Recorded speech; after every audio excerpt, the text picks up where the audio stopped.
Hello out there. We're on the air. Happy Tuesday. Is it a happy Tuesday? I just realized I forgot to post this on Nostr. Anybody, anywhere, anyway. Holy cow. It is Tuesday. Oh, but it's a beautiful day. It's so nice outside. Spring is here. Feels good. Life feels good right now. Good to see some friendly faces in the house this morning. We got Crypto Heathen. We got Tommy D. Checking on Zap.stream. Just fired up. Okay. Well, where should we start this morning? Where should we start? That is the question. I look a little bit different today, don't I? I got a special shirt on today, which we'll get to in a little while. But I should post this on Nostr because I've already posted a few things on Nostr today. So let's say we are live and that's it. And then we can just keep going. Keep going with our day. It's going to be a good show today. It's going to be a good show. It's one of those episodes where I think we need to figure a few things out. And I want to talk through a few things, kind of like some thought experiment type deals. And what inspired that today was a CBDC bill in a country. And so you play through these different things in your head. I think that's the best thing that you can do because we really don't have a clue where we're going to go from here. We have no idea. But you can think things through, step by step, 1 year, 5 years, 10 years. And then you can kind of guide your own life based on what you think is going to happen. Because at the end of the day, it doesn't really matter what's going on outside the world. It's all about in here and your day-to-day, your local economy, your local market, and your networks. And I think that the Bitcoin network here that we're building is going to be a big part of that. So with that, we got YouTube and we got Zap.stream. Oh, Craig's over on Zap.stream. Morning, Craig. We should be able to fund the show today. Yesterday, the lights went out on Zap.stream because I didn't pay my utility bill. That's kind of cool, though. I like that because from my experience with this kind of stuff, so we have the living in the future, and the Patreon itself is set up in a way, and hopefully people don't exploit this. But if you do, I've found a way around it. But anyways, on the Patreon, what you can do is you can actually create an account. You can put in a credit card. The payment declines, but you still have access to the Patreon. This is a little known secret of the world. And so if you, I'm onto it now. There's somebody who's doing it in there. I don't know if they were doing it intentionally or not. But anyways, so he or she got a couple weeks or a month for free on there without paying. So that's the old world. The new world, if you don't pay your utility bill, they cut you off instantly. That's the beauty and the power of microtransactions, micropayments. So let's say see you here. Sorry, this is taking me a while. Or here. No, we're just going YouTube today. Sorry,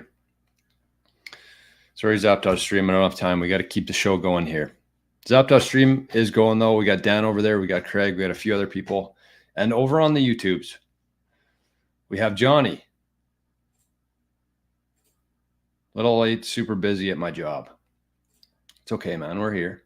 We're usually a couple minutes late on the show, but we're here every morning. That's the main thing, I think. What else we got going on? We got Rick is in the house. Good morning, my friend. Smash the like yet? That's a good question. Have you? And if not, how come? How come no? Terry, there's a new face in the chat. Morning, Jordan, everyone. Good morning. Glad to have you here today. Brennan says 8, 6, 32, 64, 128, 256, 512 Bitcoins, eventual fair value levels, in my honest opinion. It's an interesting theory. Maybe you have to expand on that a little bit, Brennan. It's early Tuesday. I'm not really up to snuff with puzzles this morning. Craig says, sent some sats yesterday via zap.stream after the cutoff. Hope you received. I did. I saw that right after the show, so thank you for that. Craig is helping fund the zap.stream channel. Costs a little bit over there, a little bit of Bitcoin to run the show over there. So I appreciate that. Thank you. Daddy-o. Look at that. One of our fellow Bitcoin Ben enthusiasts, we might say. But Bitcoin enthusiast, most of all. I think he's a Litecoin guy too. But we don't discriminate here other than Ethereum. So let's kick things off here. We got some metrics. We'll get to the daily block reward, some news, and then the chat. Create the world that you want to live in. That's what we're talking about today. Because at the end of the day, you have the decision. You do. Up here, your thoughts control everything in your life. They dictate everything in your life. So that's what we're focused on today. So let's get to some metrics. Did I miss anything? I feel like I'm missing something right now. Maybe it's just my outfit. Forgot my hoodie. No, I didn't. Okay, metrics. Let's go. Here we go. Brennan says, sorry, those numbers are in thousands, doubling, compounding over time against the inflationary system. Bingo. It's exactly what we're talking about today. Oh, look at that drop. How did that happen? There's a lot of things that happen on the Bitcoin blockchain that really puzzle me and make me ask why. And that is one of them. How do we go from consistently, for the last couple of days since the halving, thousands of sats per VByte to hundreds of sats per VByte, and then all of a sudden we dropped to 42. And it's not like it was an empty block. There's 4,991 transactions in there. So how does that happen? 845.21, they had a subsidy and fees of 6.18. And then last block, only 4.5 Bitcoin. Pretty crazy to look at this now. Just last week, we were looking at the blockchain here on mempool.space, back when the subsidy was 6.25. So that's a significant difference right now for the miners. Remember that the miners make all of their revenues from Bitcoin mining. And last week on Friday, we were all celebrating. But the Bitcoin miners, their revenues get cut in half. Their costs don't change. In fact, they probably go up as we go along here. But their revenue cut in half. So that's pretty wild. And if you think about that, this was the average of the subsidy and fees last week, a little bit higher than this, obviously. But let's say 450,000, that's per block. And then today, because of the subsidy, and I think that this is kind of the normal as we go forward here, the 42 sats gets cut by 150,000 bucks. So that is significant for the Bitcoin miners. I'm not envious or jealous of anybody who's Bitcoin mining. That is a very tough industry. And it's why I kind of shifted I hold Bitcoin. Obviously, that's my significant holding. Otherwise, I probably wouldn't have a Bitcoin channel. But I also have some other investments. And I recently switched from Bitcoin mining stocks into the ETF and into MicroStrategy.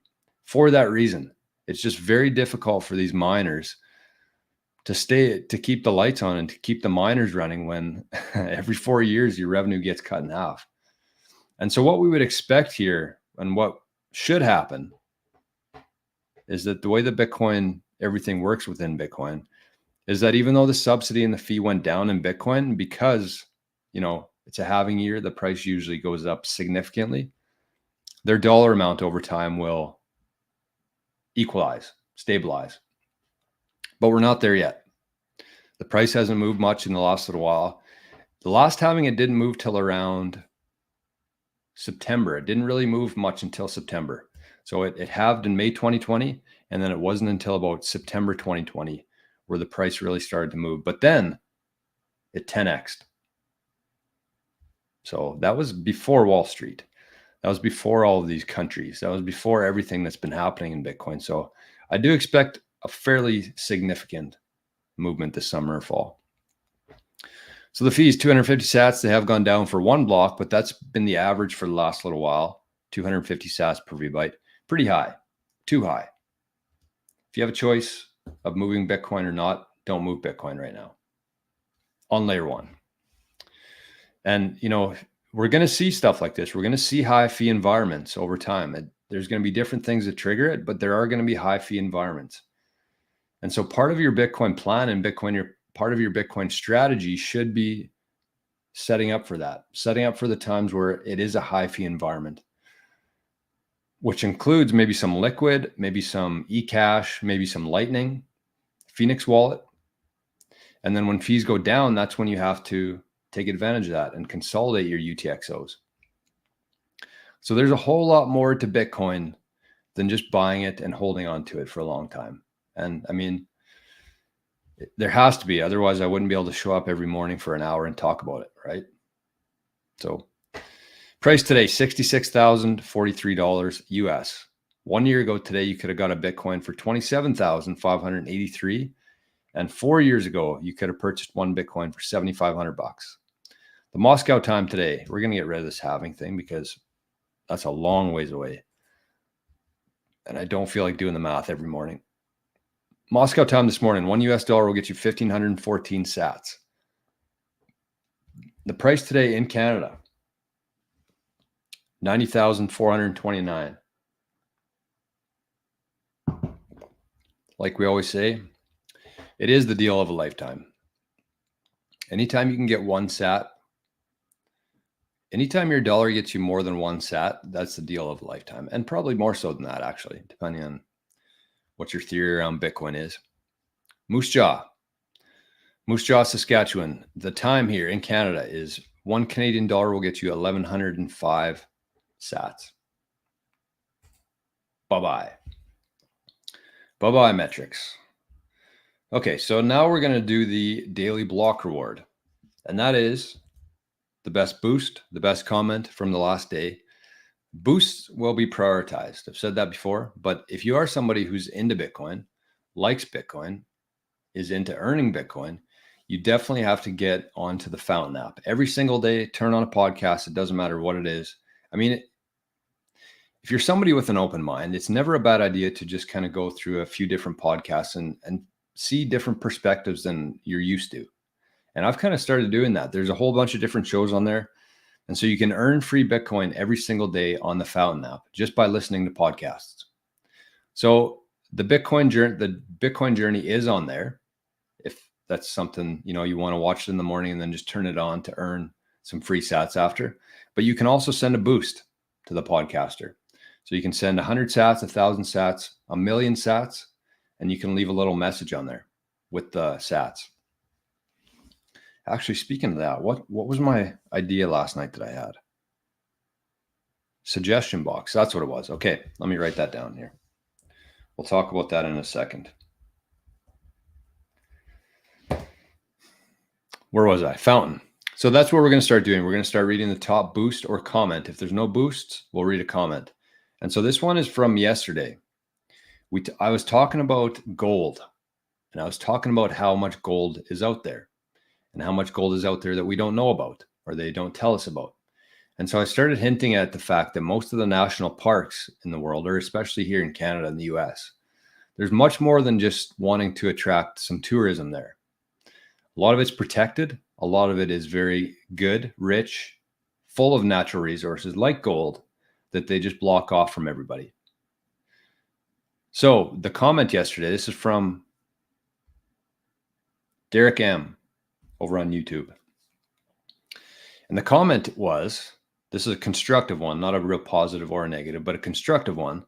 And the comment is that he said that there are several parks that are federal land that are not open to the public.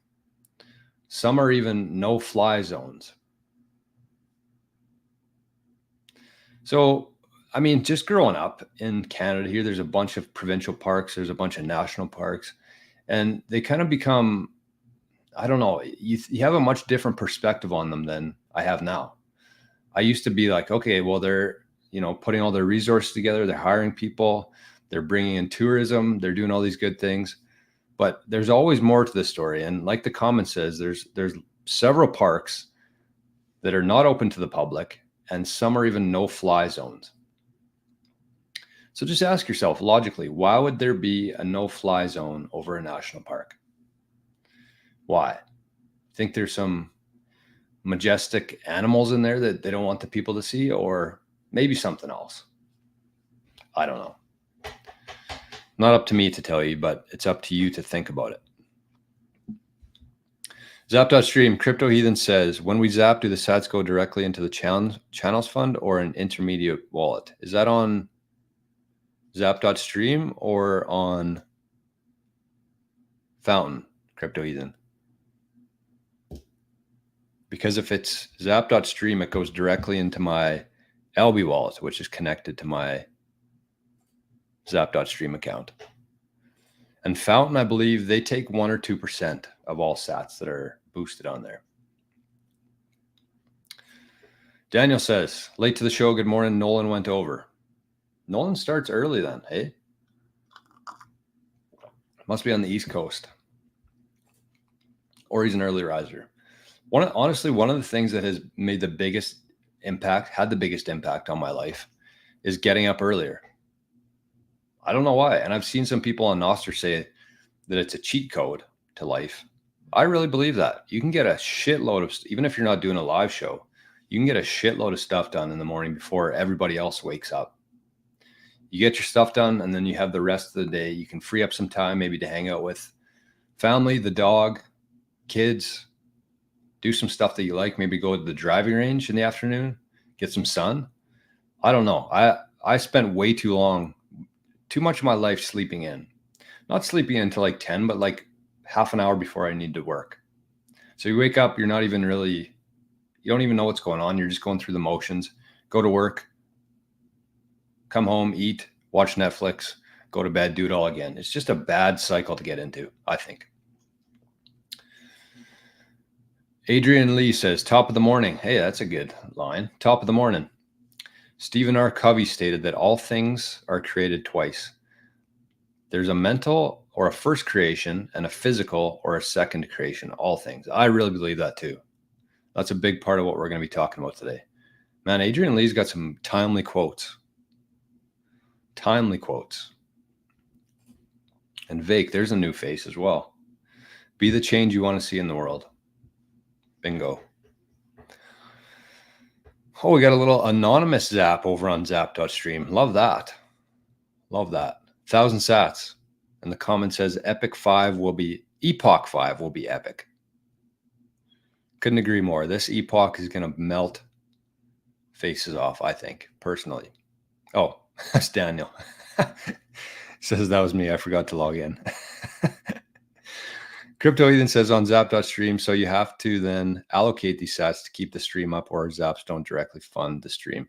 So yeah, if I don't pay, like I have to go into zap.stream into my settings and fund my wallet manually. So that's what happened yesterday. I forgot to do that and it cut me off. I mean, I deserved it, I guess. I deserved it. So that is the daily block reward. Big shout out to, who was it? Derek. Great comment, Derek. So anyways, what I was going to say there is last night we were watching a show here. We started watching, what was it? Ted Lasso. So I don't know if there's many Canadians in here, but we've been watching Mr. D. Love that show. But there's only 6 seasons on Netflix. So we got through those, and we're looking to try to get it onto the last 2 seasons. So the last 2 seasons aren't on Netflix for Mr. D. So we tried downloading Apple TV. I did a free trial for 7 days. Had to pay for it still. So I got a free trial on Apple TV Plus, but you still have to pay for those. So it was like $3 an episode. I can't be doing that. If it was sats, maybe I would spend a couple hundred sats, but not $2 or $3. So anyways, Ted Lasso, we started watching that. Got through 1 episode before bed. before the Bitcoin stuff goes on to put me to sleep. Usually throw on NVK podcast. Really helps you, puts you to sleep. But anyways, they were doing a suggestion box on there, and they were doing it anonymously. And I was thinking maybe we could start doing that for living in the future, an anonymous suggestion box. And I was thinking a really good way to do that would be similar to like a Boost, but it's like your own Lightning wallet. And you could just send in a suggestion or a message with a zap or with some sats. It could be 5 sats. It could be whatever you want. The sats isn't important. It's a way to send something like a message anonymously without anybody knowing that it was you. So I do think that there's going to be a lot of use cases for Lightning outside of just sending money back and forth. You can do it. You can send a message with a sat anonymously. I mean, there's other ways to do that probably, but I just think that that's, if you wanted to filter, if you wanted to have some sort of filter there between just spam and, actual productive stuff, you could use sats for that, Lightning. So there you go. Let's get to Nimlord's in the house. Good morning. Daddy-O says there's plenty of time to sleep when you're dead. No doubt. At the same time, though, I also think that sleep is also underrated. So that's the tough thing for me is I love getting up early, but I also love staying up late. So not a great equation there. Been trying to go to bed earlier. NVK podcast helps that. Brennan says, search for the Stansberry research debate between Saylor and F. Geistra on gold. Michael lays out one of the most epic arguments on how gold is only good for war because of its inability to be seized, I guess you'd say. Oh, sorry, gold is. I gotcha. Yeah, you can't seize Bitcoin. That's a great point. It's something physical. Okay, so let's keep things rolling here. Let's get to some news. We got a little bit of news. Actually, I changed the whole dynamic of the show about 10 minutes before I pressed go live. So we're going to see how things go. This was going to be more of like a negative show almost today. I was almost going to title it, what was it here at the top? Free Range Humans in a Tax Farm. That was the original title of today's show. Free Range Humans in a Tax Farm. So we're going to talk about a couple different things here. We're going to talk about CBDCs, and then we're going to get to the good stuff afterwards. So where are we here? Let's kick things off with this. So this is what kind of triggered my thoughts this morning and last night. And this is from Bitcoin News. By the way, Bitcoin News is a sponsor of the show. Big shout out to them for supporting such a small YouTube channel like this one. So every day we do some news. It's sponsored by Bitcoin News. Makes sense. And the one thing I wanted to point out today about Bitcoin News is that on the 26th, which is on Friday, they're actually doing a live show called The Tao of Bitcoin. So there was a book that was just put out called The Tao of Bitcoin, and I think that's what they're going to be talking about on the show. But this is what the book says. It says the most bullish case for Bitcoin is not found in the currency debasement. It lies in the power of hope and the abundant nature of the physical universe. Very interesting. So I'll definitely be checking out that book because I'm a big believer in that. I think that Bitcoin is so much more than just a currency or an investment or a measurement. It literally changes everything about you once you start digging into money, into history, into Bitcoin. And the further you get down that rabbit hole, the more it changes you. So that's on Friday on the Bitcoin News Twitter feed. It's a live show, and they're going to be talking about the Tao of Bitcoin. So there you go. Shout out to Bitcoin News. So where are we now? Here we go. So this is a tweet from Bitcoin News. It says, new, a bill presented to the Paraguay legislature would introduce a CBDC while also recognizing Bitcoin as an experimental legal tender.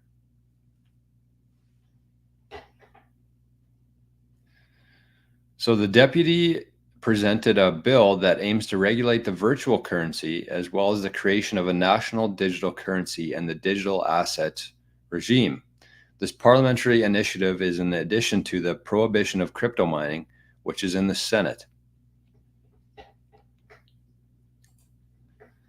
So what does that mean to you? What does that sound like? What's the first thing you think of when you read something like that? Because that has kind of been a common theme and debate over the last year or two in Bitcoin, is when we move into not if, we move into a Bitcoin world, a hyper Bitcoin world, what does that look like? Do countries have currency still? Do governments still have any sort of power? How do both work together? And to me, this is kind of my opinion on how I think the whole thing's going to go. Is that I think there will be CBDCs. I don't have any doubt in my mind that all the governments are going to do their best to try to nationalize their currencies and digitalize them. But if you really think about it, especially here in the North America, we pretty much already use a CBDC. If you ask the average person, if you took a survey, you asked 100 people, how often do you use cash? Probably maybe 2 out of 100 would say that they use it regularly. Maybe. It might be less than that, honestly. Everybody uses their phone. Everybody uses digital dollars. We already have that. And it's funny when people say that they're turning on the printing press or they're printing more money. They're not printing more money because they don't want more cash in the economy. They're just adding zeros to their balance sheet or to their debt load.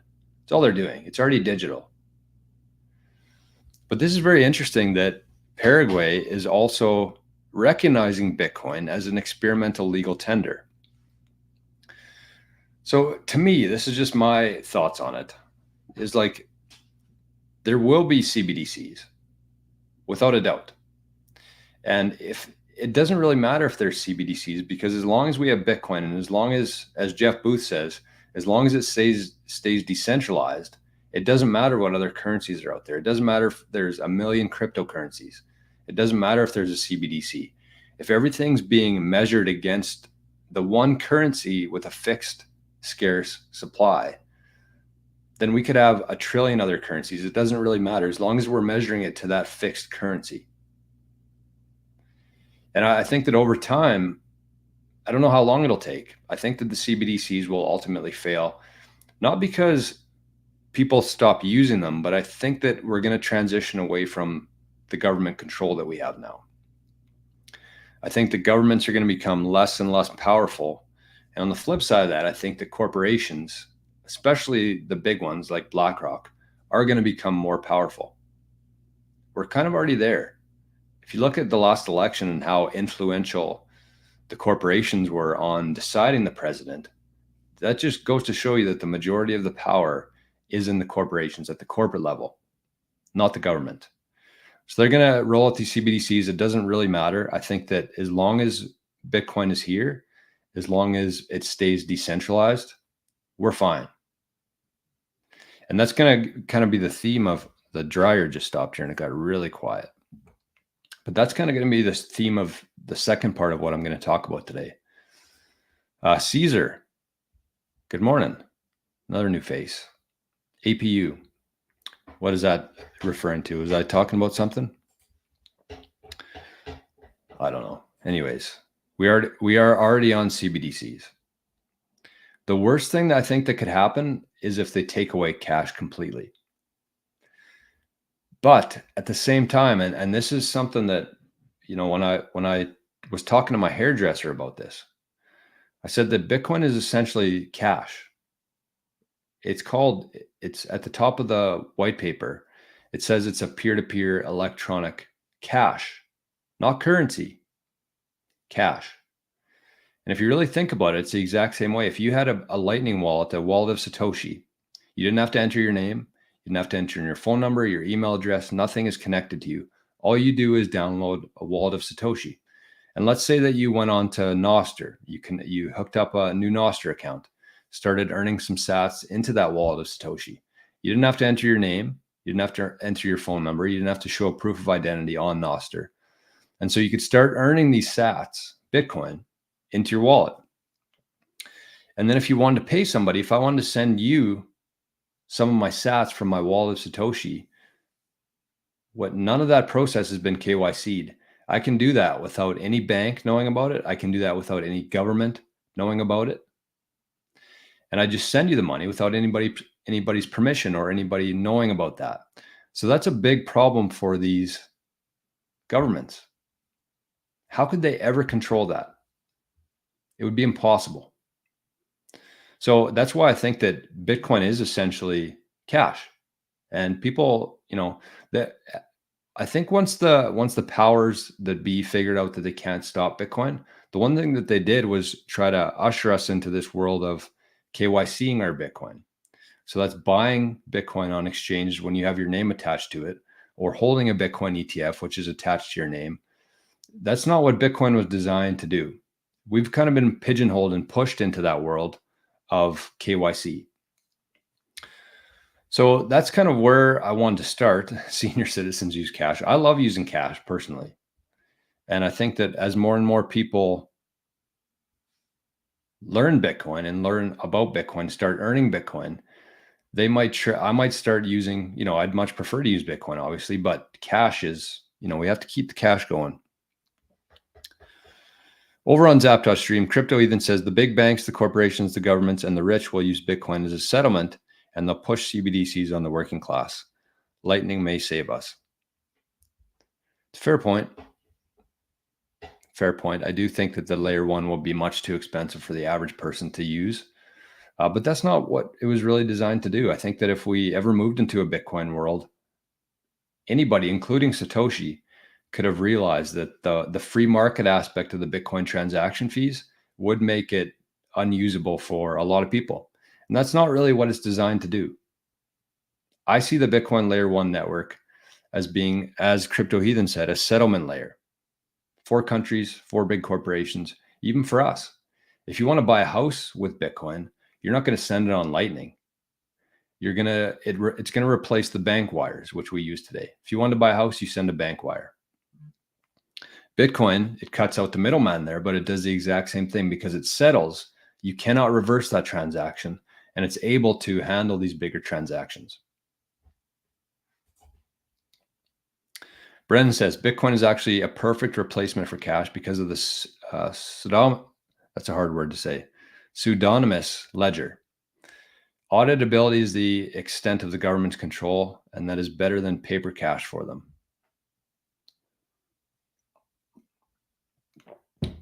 Yeah, I think that that's one thing that people get wrong about Bitcoin, is that it's not a currency. Bitcoin is not a currency. I mean, it is. There's two parts to Bitcoin that you have to understand. There's the network, the Bitcoin network, which is essentially just a giant, open, immutable ledger. It's what tracks all the transactions. It's all it is, just a ledger. Then there's the currency, which is Bitcoin, that runs on top of that. That's what the currency is, on top of that ledger. So, people get really lost, I think, with all the different terminologies within Bitcoin, but it's really as simple as that. It's just a giant, open, immutable ledger to keep track of things, which we never had before. Even with governments, if you think about all of your tax money every week that you pay, that goes to the government, they decide how they spend it, where to allocate it, but we have no ability to audit them. None. When was the last time that the Federal Reserve was audited? When was the last time our government was audited? I think the Pentagon in the US has failed its audit, something like 8 out of the last 10 years. So we give them all of our energy, all of our tax money. We just trust that they'll do the right thing with it, but we're not able to audit that. But with Bitcoin, it's just a ledger, so we can see all the transactions. And the small guys, the little guys like us, will be able to use Lightning, and we're going to be able to be more private with our transactions every day.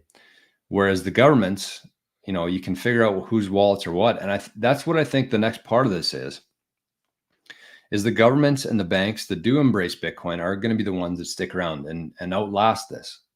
And they might fade over time, but the ones who embrace Bitcoin are going to be the ones that win. And so if you think about a country like, let's use Paraguay as an example, even though they tried to ban crypto mining, whatever crypto mining is. But let's say Paraguay. So they embrace Bitcoin as a legal tender. They introduce a CBDC. They essentially embrace Bitcoin, and let's say that they make their wallet public. So they say, this is our CBDC. This is the Bitcoin that we hold. You can go and see it. You can see how we're spending our money. Do you think that people would rather hold that than the Canadian dollar, where there's zero transparency? So what happens there? Paraguay's currency actually becomes more valuable because more people are using it or holding it. I mean, eventually, you'd think that most people will just hold Bitcoin, but there is going to be a very long transition here between here and there. And so it is the countries, it's going to be the banks who do that kind of stuff, who are very transparent. They're going to be the ones that win, because somebody's going to do it. And the ones who don't do it are going to be pushed aside. Jason says, my mom has used cash the last 2 years. Hasn't or has?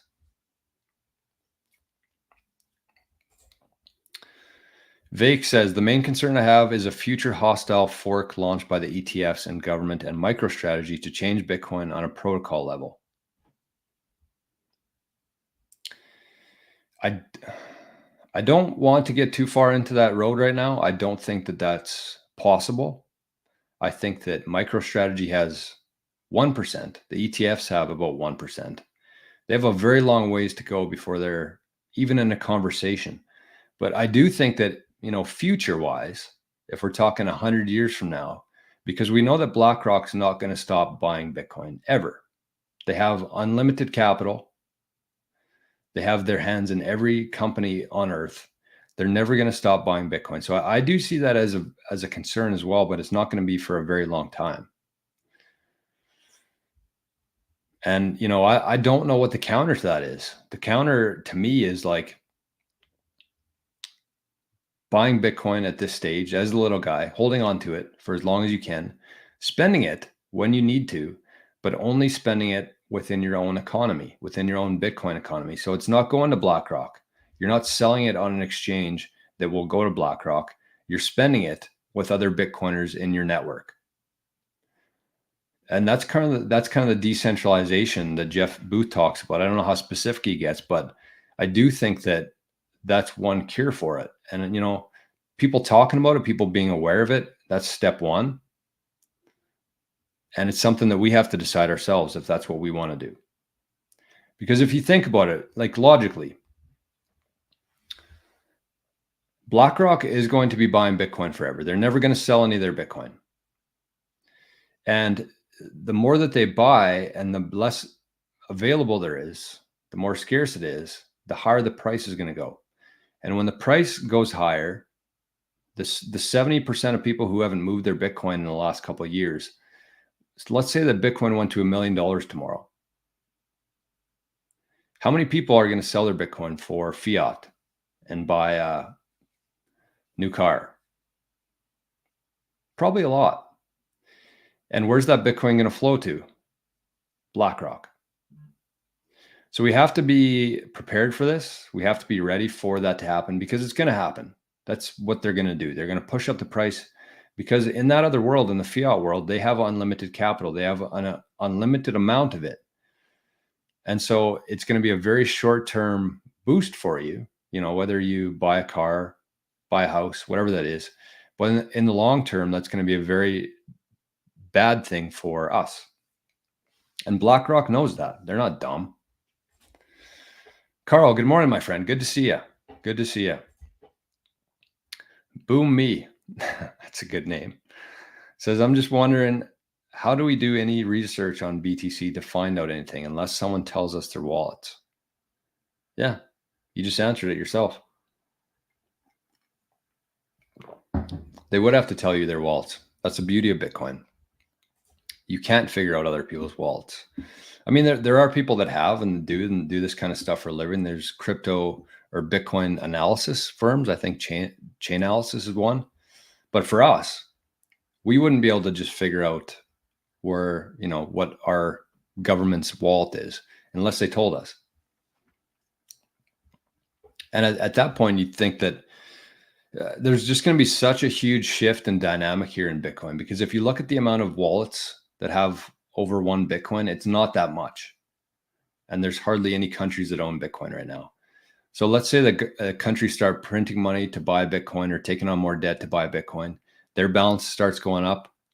So the number of wallets actually gets smaller and smaller over time, and they just accumulate more Bitcoin. So, as this thing plays out, you're going to be able to see quite easily whose wallets are whose, but we're a long ways from that. And so that's why I'm saying, like, if there's a government like Paraguay who said, we're going to make our wallet transparent. El Salvador did this too, and they actually started receiving Bitcoin for it.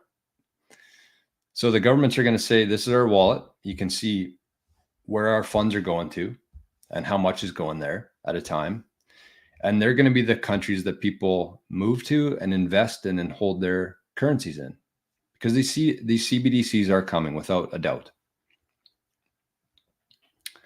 Oh, there you go, Jason. So his mom has been using cash exclusively, keeping cash alive. Love that. Love that.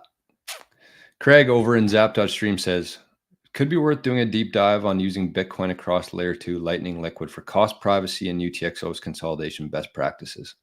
Also think atomic swaps are incredibly useful, like bolts and side swap, and maybe subjects members want to learn about. Yes, definitely. That's going to be such a huge part of navigating this whole thing, is learning how to, not just buying Bitcoin and holding on to it, but if you actually plan on doing things properly and not getting burned in the future, there are so many different elements to this thing. So definitely, we got a daily show. So I think that kind of stuff I would rather do in the living in the future or the other tiers. I don't know.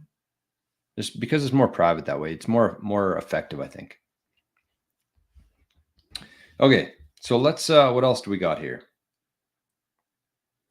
One more piece of news that I wanted to talk about, and then we're going to watch 2 videos here.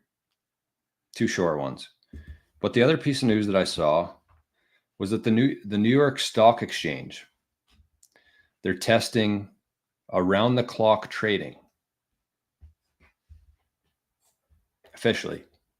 New York Stock Exchange is testing around the clock trading. And if you've been watching the daily Bitcoin journey, we predicted this a while ago. Like Bitcoin right now runs 24/7, 365. And so on Fridays, the stock exchange shuts down and the price of Bitcoin keeps going up, keeps going down. And there's going to be a time where it either crashes and Wall Street is unable to buy it, or it shoots up and Wall Street is unable to sell some of theirs to realize some profits. And that's when they're going to say, okay, that's enough. Because whenever Wall Street's losing or not winning, they change the rules. So I said there's absolutely no doubt that the stock exchange is going to become a 365 trading, just like Bitcoin. They're not going to change Bitcoin to be Monday to Friday, 9 to 5, because they can't. So they're going to change the rules, and they're going to start their stock exchange to be 24/7, 365 as well. And if you've been paying attention to guys like Larry Fink, who basically control the world in a roundabout way, he said that everything's going to be tokenized. And it could be. That's the thing. There could be stocks that are tokenized. There could be CBDCs that are tokenized. But as long as Bitcoin is there and as long as Bitcoin is decentralized, none of that matters. They cannot change that, because you have to have a fixed peg. And that's what Bitcoin is. That's what gold was for a lot of years, but it's not anymore. Bitcoin is that. And gold did a kind of a shitty job at that as well. Mostly because we have no idea how much gold is out there. And if we need more gold, we can certainly get more gold. Bren says, if you sell just to buy that car, you will have sustained a loss and you will feel it. Your Bitcoin will be gone. That's one thing I was going to do. And I think that I might do that later in the week, is talk about selling your car for Bitcoin. Or if you would have sold your car a couple years ago and bought Bitcoin, what does that look like? I think cars are really overrated personally. And I need a car bad and a vehicle here. But I think the biggest waste of money you can spend, very fiat world, is getting a new truck or a new vehicle. Horrible financial advice. Okay, so here's what we're going to do. We're going to watch a video here, short one. Sorry, I'm getting a little bit behind here on the comments, but that's okay. Why stay in a country that isn't transparent? Exactly. Exactly. So that's not what we want. Let's stop sharing that. Let's go to watch this video here. We're going to start with this one. We got a really short one. Like I said, this was what I was going to title the show today.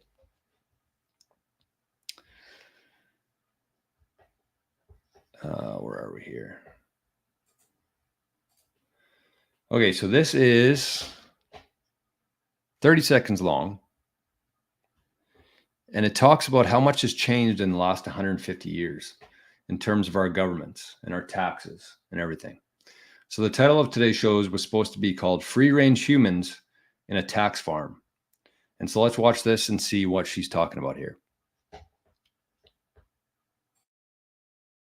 150 years ago, you didn't have to ask permission from the government to go fishing, own a property, build on your property, renovate your home, use a transportation vehicle, start a business, get married, own a weapon, hunt, cut hair, sell a product, protest, grow your own food, sell that food that you grew on your own property, or even just set up a lemonade stand. And now you virtually can't do anything without asking for the government's permission first. So if you still think you're free, you're deluding yourself. Hate to break it to you, but you're a free-range human in a tax farm. 150 years ago, you didn't have to ask permission from the government. Free-range humans in a tax farm. I think that's an incredible analogy because I've had conversations with friends before, and I don't really want to dive too far into this on a public show. But as soon as you use the word slave, that's when they instantly shut off. They just, as soon as you say that, they don't listen to a single word you say after that. And that's because we've had such a negative connotation around the word slave and how we've been taught history through the years. But if you think about a lot of people right now in the world that we live in, the fiat world, everybody's working harder for less. 40 years ago, there was one parent that had to go to work and they could afford pretty much anything with that one salary. Now you got two parents working. The kids go off to public school where they learn about all this woke bullshit while the parents are working their asses off. And a lot of people I know work all day, every day, just to get by. So what would you call that? Well, this one is a free-range human in a tax farm. I like that one because it perfectly sums it up. You know, we have this, like I said, a very negative connotation around the word slave. You think of slave and it's like somebody out there with a whip and you're chained up. That's not what actually happened, for one. But if you think about people who are just working to survive, and you say, well, they're not being forced to work. Well, our government, if you look at the debt clock that we have, when you're born into the world right now, you have about $220,000 worth of debt on your back. The day you come out, your first breath, you got $220,000 worth of debt attached to you. And then you go off, you go through school, you learn how to be a good employee, a good society member. You go to school even further, you take on more debt. You're promised a really good job at the end of it. Then you finish school, you have $100,000 worth more debt on top of that. You don't have a job. You're working at Starbucks. And what do? You got to pay for rent. You got to pay for your food. You got to pay for a few other things along the way. What are you supposed to do? not work. And I'm not saying that we shouldn't work. That's the exact opposite of what I'm saying here. I'm saying our work, our labor, and our energy should not be allocated to where it's being allocated right now. We should be way more abundant than we are today. Way more. We were. I mean, that video 150 years ago, you didn't have to ask permission. Let's watch it again after talking about that. These are all the things that they brought into the world in the last 150 years. 150 years ago, you didn't have to ask permission from the government to go fishing, own a property, build on your property, renovate your home, use a transportation vehicle, start a business, get married, own a weapon, hunt, cut hair, sell a product, protest, grow your own food, sell that food that you grew on your own property, or even just set up a lemonade stand. And now you virtually can't do anything without asking for the government's permission first. So if you still think you're free, you're deluding yourself. Hate to break it to you, but you're a free-range human in a tax farm. 150 years ago.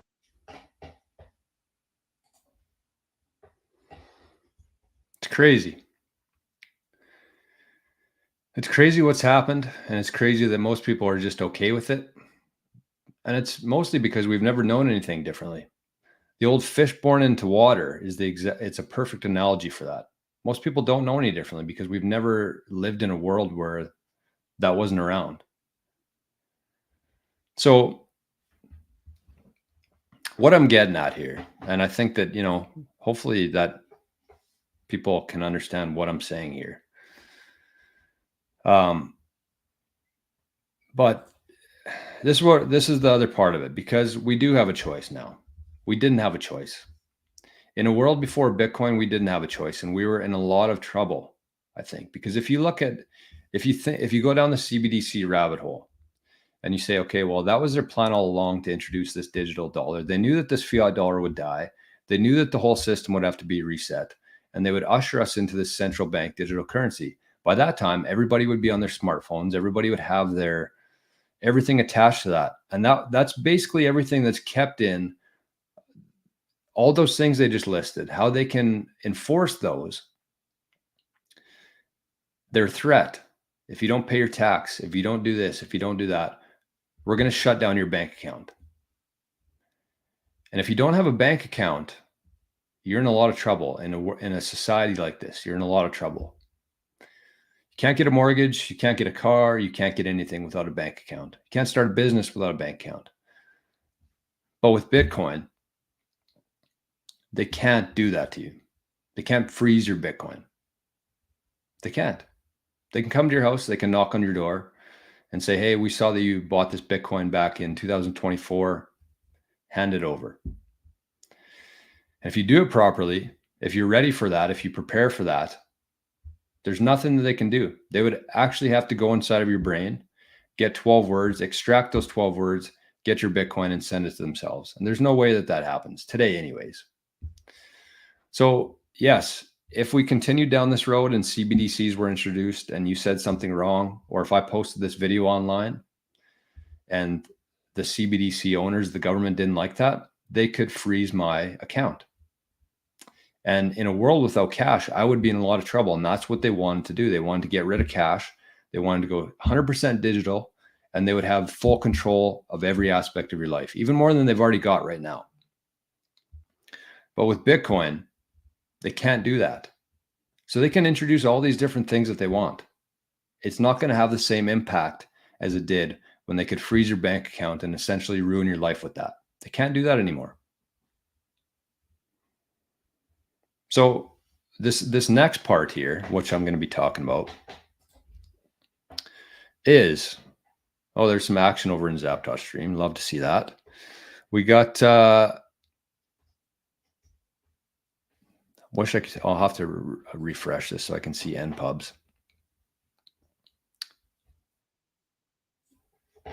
Okay, I'm going to come back to that because it's still just showing NPub. Oh, there we go. So it says, my path to fire zapped 100 sats. Thank you, my friend. Said so true. And Daniel says, I'm super interested in ways of, this is something else. Sorry. My path to fire says make people a slave and they don't even realize it. I was telling somebody yesterday that there wasn't passports 100 years ago. They couldn't believe it. That's what I mean. We're fish born in water, and they were going to usher us into this very dark, dangerous, controlled world until Bitcoin. So, yeah, I mean, that's the thing. The boating accident is kind of like a funny joke and like a metaphor around Bitcoin world, but it's the truth, because if you really think about it, if they came to your house and asked for your Bitcoin and you did it properly, if you have things set up properly, there's absolutely no way for them to actually get that Bitcoin. They cannot confiscate it from you. And when they can't freeze it, when they can't confiscate it, that takes away a lot of their control. A lot of it. That's been their threat for the 150 years. If you don't follow these rules, we're going to shut you down. So there are more things to worry about here. There's a lot to navigate and plan out with this whole thing. And we're still thankfully in the early stages of this. And people who are here now are going to have the ability to do that. Not everybody will. Not everybody will. So Craig over in Zap.stream says, think this graphic showing who owns Bitcoin is interesting. Summary of it, 70. Okay, so this is cool. Let's take a quick look at this. Show is going to run a little bit long today, but that's okay. We don't mind. Let's take a look at this. So the cool thing about Zap.stream is that Craig shared a link in here, which you can't do on YouTube. So he shared a link. This is what he shared. This is the graphic that he shared. And he said that the summary of this is that individuals own 77% of Bitcoin. 77%. BlackRock owns about 1%. So over time, that could change. That could shift. All of this will change. All of these boxes will look different in 20 years from now. And it's kind of up to us what we do with that. It's not up to anybody else anymore, because we have the power right now. We have the influence right now. We have the Bitcoin right now. So it really depends on, what's your definition of wealth. Do you want to have a nice house, nice car, sell your Bitcoin to BlackRock? Or do you want to create the best future possible for the people who are going to be here? Because going down that road is very scary. And before I discovered Bitcoin and went down the Bitcoin rabbit hole, I was very depressed because of that, because of the CBDCs, because I saw where this world was going. And I didn't understand that Bitcoin was a full counter to all of that. So we're going to watch one more clip here. And this is from Jeff Booth, our favorite guy, Jeff Booth. We're going to have him on the show one day. I guarantee it. But for now, we're just going to have to watch some of his clips. But this is a couple things within this. Couple things. Number one, he says a specific phrase that you're going to notice within the video, which ties into this channel and what we're doing here. But also the main thesis here is that we have the ability to choose our world. We have the ability. Our thoughts, our actions, where we put our time, where we put our energy, that's the world that we create. So let's listen to Jeff here. He says it much better than me. So we'll give him the screen time. Here it is. This is a 3-minute clip, but very worthwhile. What is your opinion on the separation of money and state? How long is this going to take? What's your timeline on this? Do we have any? We have no idea what to compare it to. Yeah. So a long time, but you don't have to wait. Nor does the person in Nigeria, nor does the person, you don't have to wait for your country to get it. You don't have to wait for anybody to get it. You can move. So I would bet, Nico, that your life and what you do looks a lot more positive than many of your friends measuring from fiat world. And I'm going to wait for you to come back on just to answer that. Absolutely. 100% it does. Yes. So you're not waiting. You're already living in the future, and it's getting better and better for you.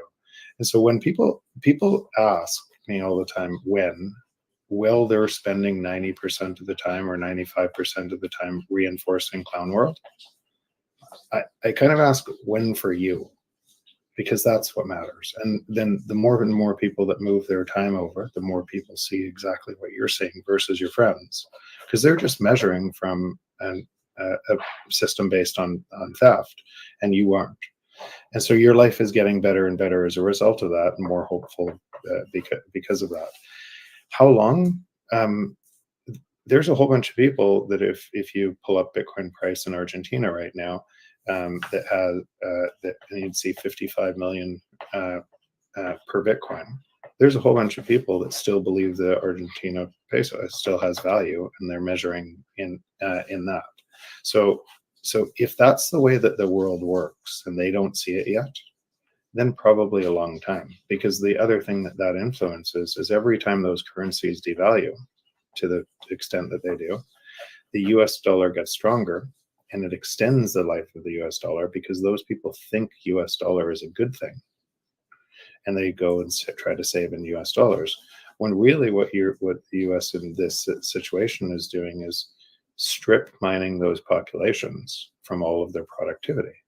And so if they don't see it yet, and they haven't moved to Bitcoin, even though anyone in that population could, then I suspect this is going to take a long time. But it doesn't have to. Like, the speed is driven by us. The speed is driven by how much of our time we move into the new system and teach others. So things like your show and all of the incredible people that are trying to spread this around the world so other people are seeing it. We're all connected through that.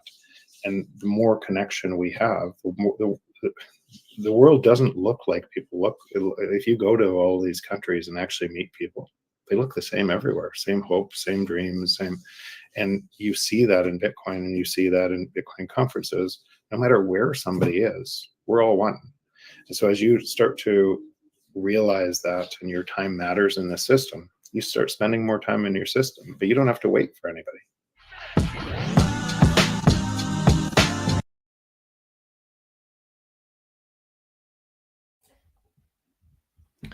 Pretty powerful words there. Did you hear him say you're already living in the future? Have you heard of living in the future before?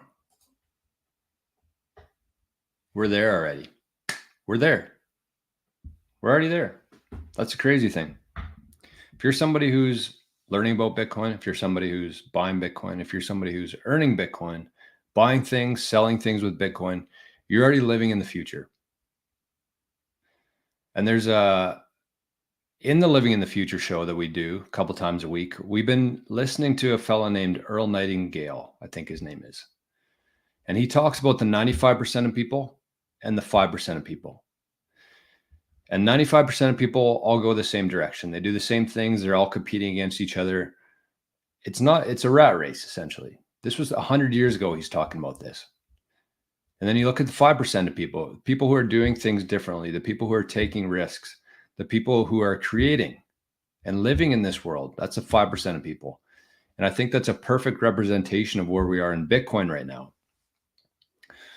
So a couple things there. He talked about the US dollar and how Argentinians value the US dollar like it is the currency. And so I talked about the fact that all these different countries, including the US, could roll out a CBDC. But as long as Bitcoin's there, it doesn't really matter, because the world that we live in and the world that we've lived in for the last 100 years has been pegged to the US dollar. That's been the world reserve currency. So yes, countries can print money, but then their value goes down compared to the US dollar. But when the US dollar does it, nothing else that's the peg. That's what we're valuing everything in today, is a illusionary currency by a government. That's the peg. They can do what they want with it. They can print as much, they can issue as much debt without our votes.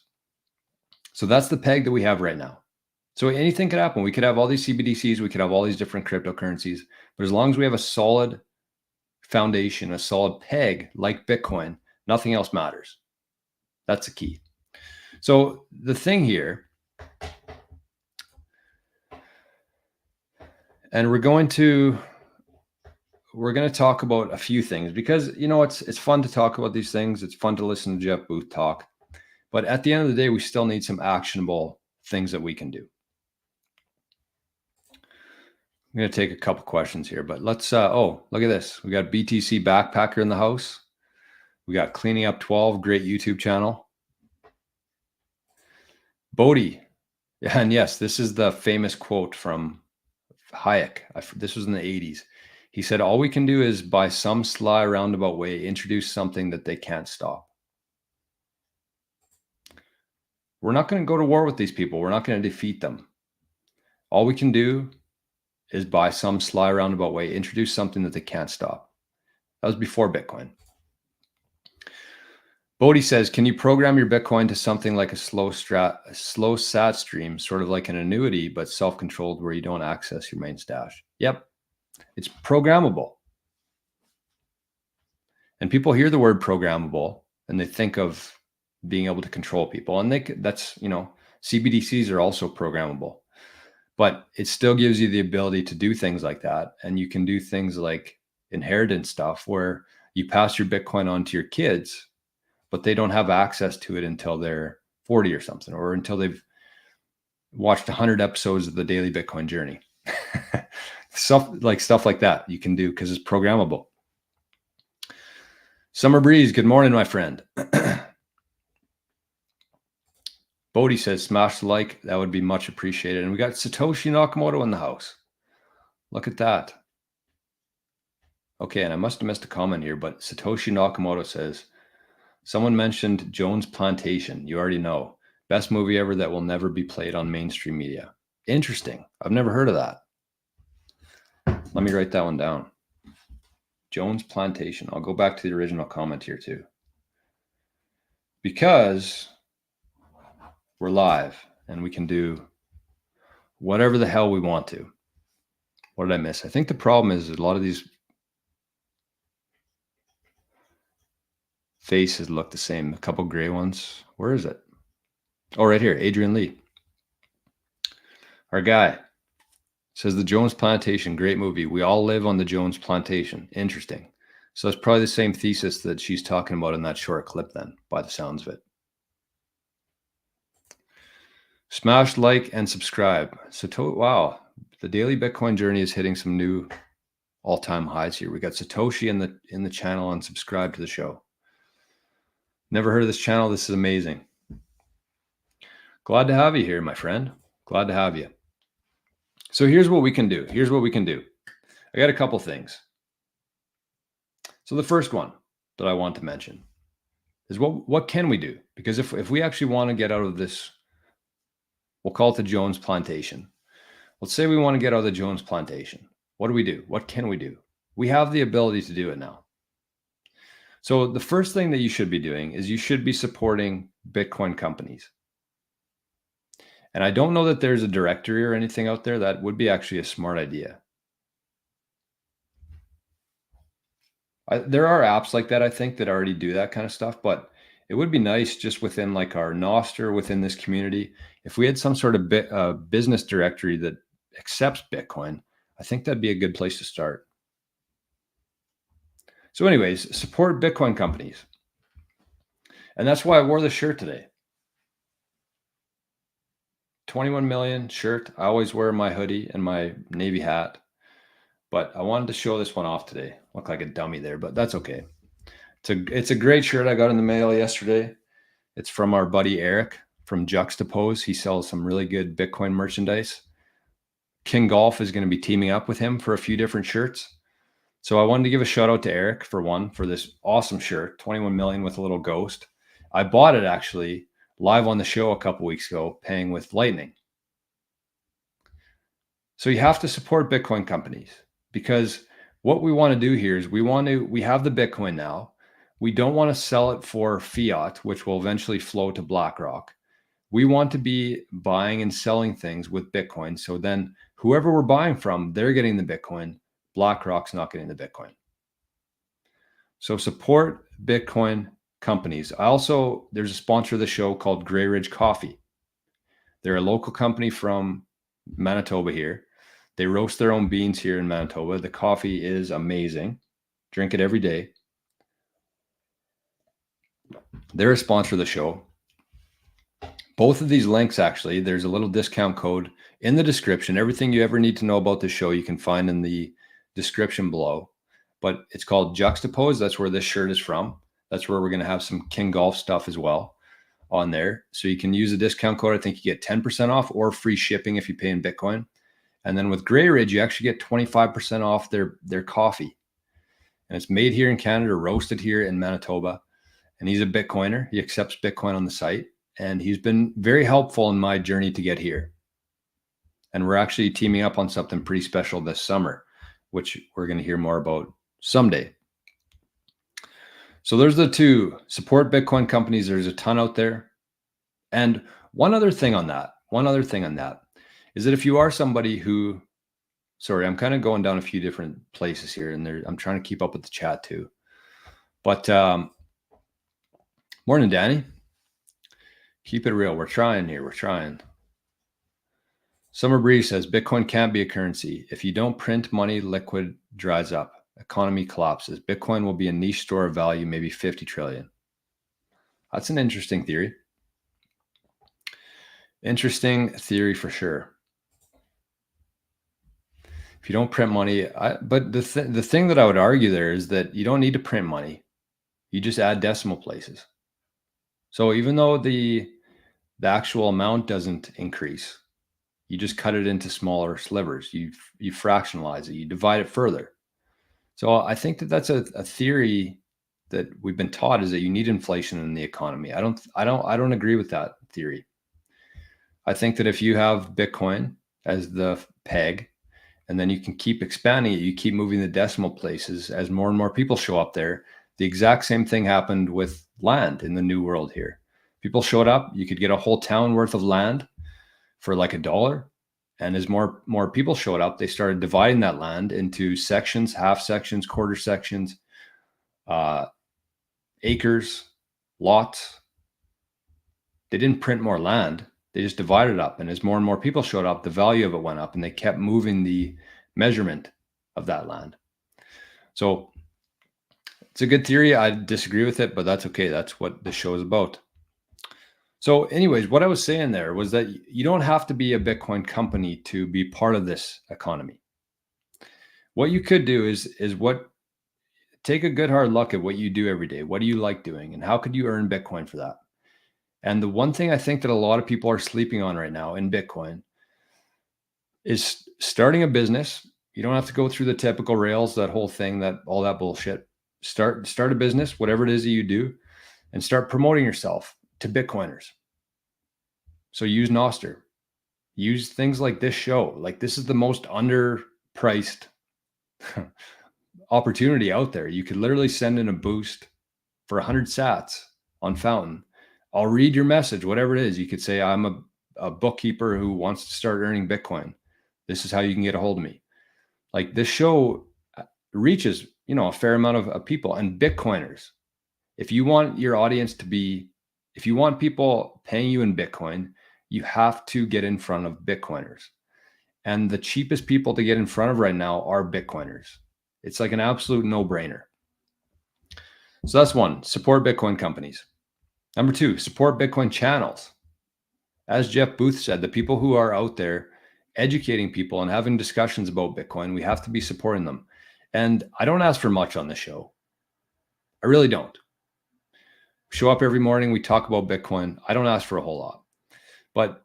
And you're already here, you're already supporting this channel. But what you can do is start looking at other YouTube channels. You can start liking their videos. You can start commenting on their videos, because it goes a long way in not only like their actual ability to earn a living, but the motivation aspect of that. If they're putting out these good Bitcoin videos and nobody's showing up, nobody's liking it, they're going to stop doing it. And that's counteractive to what we want to be doing here. We want to be growing, not shrinking.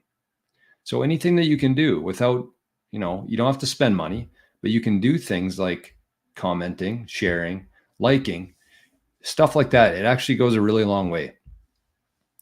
So support Bitcoin channels. The next one here, I see 30 some odd people on the streams here on YouTube. Use Bitcoin tech. Big shout out to everybody who's on Zap.stream right now. We have to be using these things. Otherwise, they're going to go away. We have to be using these things like nostr.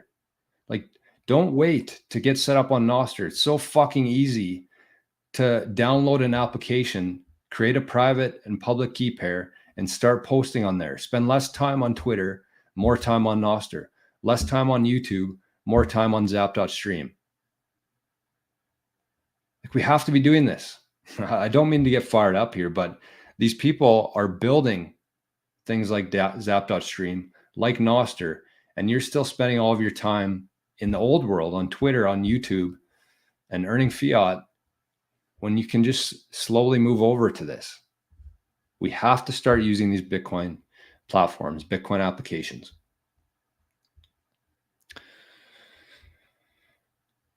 Next one here. Ask businesses if you can pay in Bitcoin. Very simple to do. And a good way to do this is, you go to a restaurant in your town. You don't have to ask to pay in Bitcoin, but just ask the waitress, can I tip you in Bitcoin? And still give her a tip in cash. Like, that's why I carry around cash, and I have Bitcoin on a Phoenix or a wallet of Satoshi. And then they say, I don't know what Bitcoin is. I've heard of it. I have none of it. They download an app. You send them Bitcoin. You give them a tip. All of a sudden, you've created a new Bitcoiner. They're going to go home. They're going to tell some friends that they have Bitcoin. They're going to start paying a little more attention to Bitcoin. Every month, they're going to open up their wallet of Satoshi and see what their Bitcoin's worth now. That's how you create new Bitcoiners. And the last one here. The last one. Ballsy Golf over in Zap.stream. Actually, I'm going to give Craig a zap for that, for sharing that resource on there.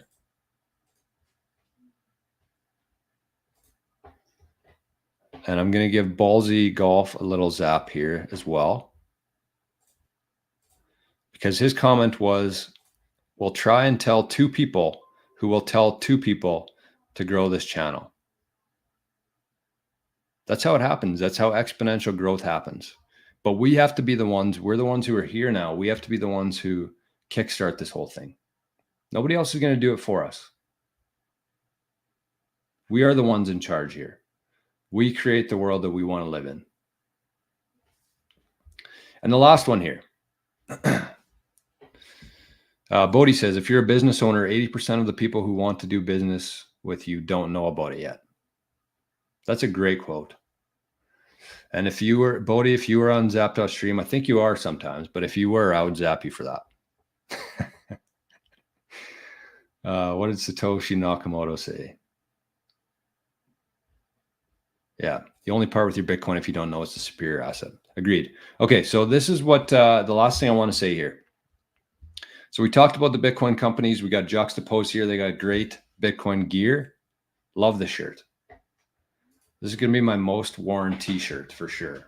21 million. And you're like a walking billboard. People see 21 million. They might ask you about it. Or they might just think about it next time they hear 21 million. They think, oh yeah, I saw some bozo wearing a 21 million shirt with a ghost on it. We got Grey Ridge Coffee, the best coffee out there. 25% off using the code. I think it's KING in the description. But support these people. Support them if you can. And the last business I wanted to talk about here, actually, I'll talk about this first. But you have to create a plan. You have to create a strategy for yourself because it's going to look different for everybody. And I'm not asking you to leave your job today, call your boss and say, I just watched this video of Jeff Booth talking about spending too much time in the fiat world. I'm out. I quit. You don't need to do that. Just start slowly every day moving into this new system, but you have to have a plan. And part of that plan is actually going to be moving your capital. If you're somebody who's, let's say, 30, 40, 50, 60 years old, you're going to have a ton of capital in that old world, in that old system. And you're not just going to decide one day that you're going to take it all out and you're going to buy Bitcoin with it, because you're going to get hammered with tax. Because all of that capital is in a system where they know exactly who it belongs to, you. And so if you just take that out, you're going to pay a shitload of fees. You're You're going to pay a shitload of tax, and it's going to hurt. You're going to waste a lot of your energy that you put into earning that. So what you need to do is you need to create a plan and a strategy for yourself to slowly exit that system. You're not going to do it in a day. You're not going to do it in a year. But over a couple of years, if you understand taxes, if you understand that kind of stuff, maybe you take a quarter out this year. Maybe you had a good business year, so you only take a quarter out. Next year, you take half out, and you can do a little bit less in terms of earning for your business, or maybe you get some cash, maybe some Bitcoin that's not on your tax return. But you need a strategy in terms of withdrawing that capital from that system and putting it into the new system of Bitcoin. And you have to have a plan in place. So let's say you do a quarter, you do half next year, and then the year after that, you take the other quarter. And then by that time, you're all the way out of that system. It's all in Bitcoin. You maximize your taxes by doing that because your tax is based on your income every year. And so if you can find a way to split that out, it just makes more sense. You'll get more Bitcoin out of it. Carl says, I was hoping to be sitting on a tropical beach drinking my drink out of a pineapple by now.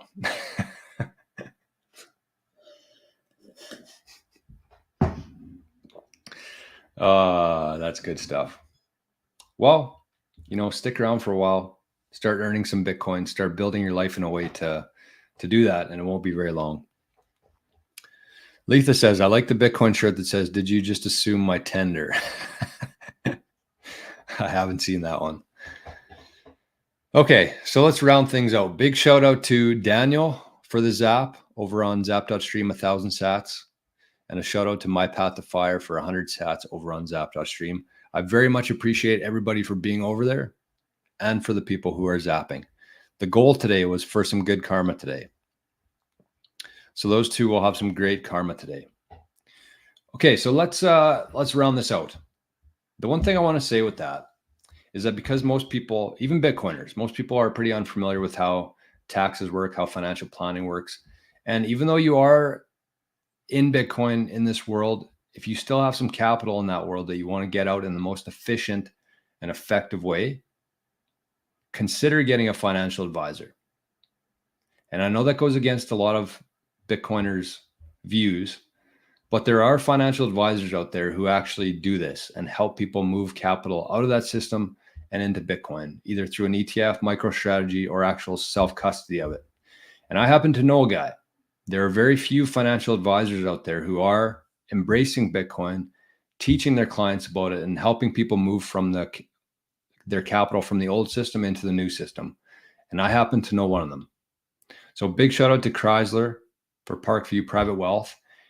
If you are somebody who has a bunch of money in the old system, if you're here in Canada and you want to move that over time, not all at once, but over time in the most efficient way possible, get in touch with me and I'll put you in touch with Crysler and we'll figure out a plan how to do that. I can help or he can do it, but either way, we can do that. But you have to have a plan in place.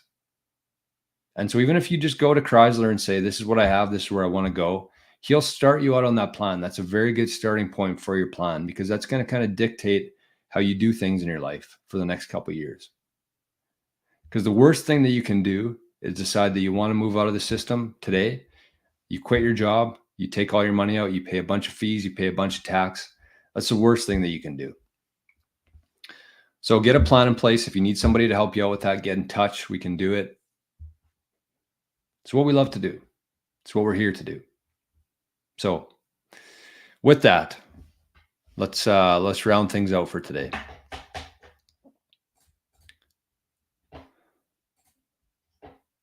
There we go. Somebody also sent 420 sats, and I don't know how that's happening on here. It doesn't show up in the comments, so maybe they do it anonymously, but there's also a zap for 420 sats over on Zap.stream. So shout out to you, whoever you are, who did that. Great numbers, great zap. So Dan says, another Dan in our life. Hello there, everyone from sunny England. I've been cramming Bitcoin knowledge into my brain on my drives to work for the last little while, determined to learn all I can and improve my future. So here's what I would say to that. And I do think that this is the perfect way to close this. Letha says that was her. It always happens. Do you know why? I don't know why. But I love that, Letha. 420 sats. Thank you. I don't know why that happens. I don't know how to fix it. Maybe if Kieran's here or the grinder is here, maybe they can troubleshoot that. Maybe I'll reach out to them and see how we can fix that. But Letha, now that I know that you are the 420 zapper, I'll give you a thank you for sure every time I see that in there. It doesn't show up on my screen though either. I have to go into my LB wallet to see it. Okay, where was I here? Long show today. This might be a record show, but that's okay. I feel like this was a very important conversation today. So this is what Dan says. I've been cramming Bitcoin knowledge into my brain on my drives to work for the last little while, determined to learn all I can and improve my future. So this is the last thing that I want to say today. And this is, I've given 5 actionable items here. The last one I want you to consider is joining the Living in the Future tier. You can click it in the description below. You can access all the videos we've done, all the ideas, all the discussions. The idea there is that we're becoming better Bitcoiners. We're building businesses in Bitcoin and earning sats every month. We've already built one. We got one venture underway that's earning sats. And of course, the network. If you want to be buying and selling and learning from each other, network is a big part of that. So Jeff Booth says, you're living in the future. This is an actual way to live in the future where 1 sat equals $1. We're planning for that. We're strategizing. We're building systems and businesses to prepare for that. But one thing that we've been talking about in there is, like I said, Earl Nightingale.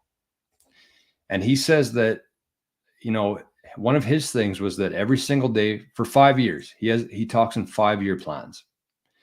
And I prefer to talk in 4-year plans because that aligns with the halving cycle, the epochs.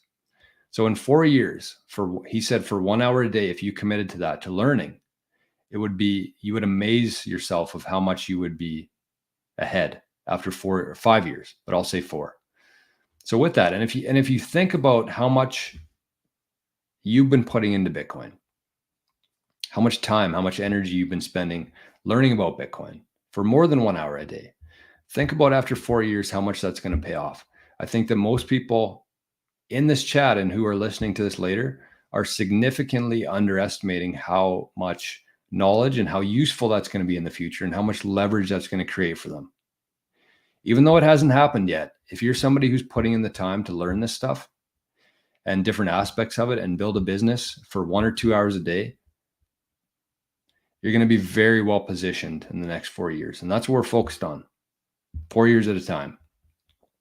One day doing things right, 1 hour, 1 day at a time. But over the, you know, if you set your direction for 4 years, you're going to get to where you want to go. So you can literally create the world that you want to live in. It just takes some time, some proof of work. So with that, back's getting sore, the longest show ever. I appreciate everybody very much for being here today.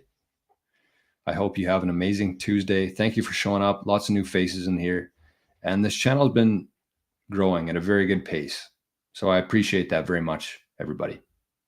So have a great day. Hopefully it's as beautiful there as it is here today. And we'll see you right back here first thing tomorrow morning. Bye-bye.